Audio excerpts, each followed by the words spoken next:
Guru ideal menurut saya yaitu yang mampu menguasai suatu materi dan membantu anak muridnya yang kesulitan dan tidak marah saat memberikan suatu materi. Menurut saya guru ideal itu guru yang bisa memberikan pelajaran dengan pembawaannya yang bisa dimengerti. Guru ideal adalah guru yang memberikan inovatif untuk pembelajaran dalam kelas.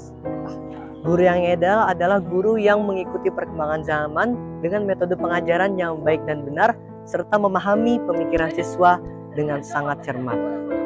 Guru yang ideal, kalau menurut aku itu guru yang ideal tuh guru yang punya metode ngajar yang menarik. Jadi untuk zaman sekarang itu pastinya anak-anak itu butuh metode ngajar yang lebih fun biar bisa masuk dengan cepat ke otak gitu ya, keserap istilahnya kayak gitu. Terus jadi metode ngajarnya itu nggak monoton dan nggak itu aja. Jadi dengan metode ngajar yang lebih menarik, menurut aku itu bisa bikin anak-anak itu paham dengan cepat. Pertama, jadi lebih banyak interaksi antar murid dalam mengajar.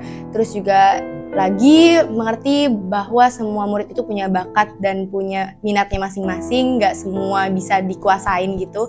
Terus mungkin yang belum disebutin sama aku tuh ini sih, kalau ngajar itu kalau ulangan mungkin lebih on point ya, sesuai apa yang diajarkan.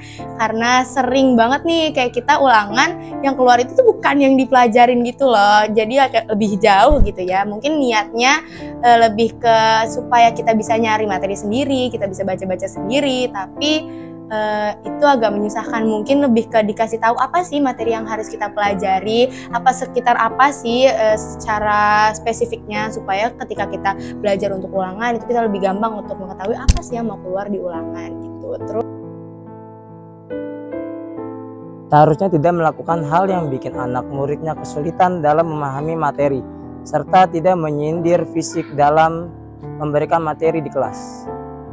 Tidak melakukan perbandingan antara satu murid dengan murid yang lain. Guru yang mengajar seharusnya tidak melakukan kekerasan pada saat muridnya melakukan kesalahan atau perbuatan yang tidak baik. Guru tidak seharusnya memperlakukan seluruh siswa sama rata, karena seluruh siswa mempunyai karakteristik yang beragam dan berbeda satu sama lain.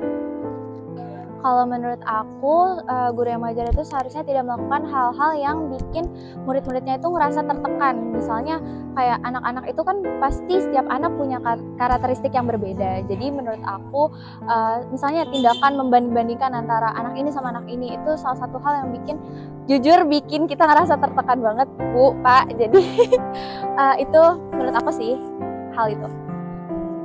pertama mungkin nggak cuma ngasih soal doang tanpa penjelasan, terus kedua juga tidak memaksakan muridnya untuk bisa mengerti salah satu pelajaran atau semua pelajaran, karena seperti yang kita tahu kalau semua murid itu pasti punya kayak kemampuannya masing-masing, punya bakatnya masing-masing, dan nggak bisa untuk satu guru itu memaksakan kayak semua murid di kelas itu harus bisa, semua murid di kelas itu harus menguasai satu pelajaran yang dia pelajari, yang dia ajarkan kepada murid-muridnya, karena semua orang punya kemampuannya masing-masing. Mungkin itu sih. Semoga guru-guru MAN itu lebih baik lagi dan lebih sabar lagi untuk mengajarkan murid-muridnya. Semoga kedepannya semakin maju dan semakin sukses. Harapan untuk guru MAN kedepannya ya lebih tepat waktu dalam pembelajaran aja sih. Harapan untuk guru MAN 22 Jakarta Barat untuk kedepannya adalah lebih baik lagi dan lebih giat lagi dan lebih tekun lagi dalam membina kami dan mengajar kami sebagai siswa-siswi MAN 22 Jakarta Barat. Semoga Bapak Ibu sehat selalu, sukses selalu, dan semoga dengan metode ngajar yang lebih menarik lagi dan lebih nyenengin lagi, dan pastinya bikin anak-anak paham, bisa melahirkan siswa-siswi yang berprestasi dan unggul dalam segala bidang. Harapannya adalah untuk guru-guru supaya lebih lebih friendly gitu dalam mengajar dan nggak terlalu monoton, supaya anak-anak juga bisa belajar dengan kepala yang fresh, dengan mood yang bagus, dan kita insya Allah bisa mendapatkan nilai yang bagus kalau misalkan kita belajar dengan hati yang senang.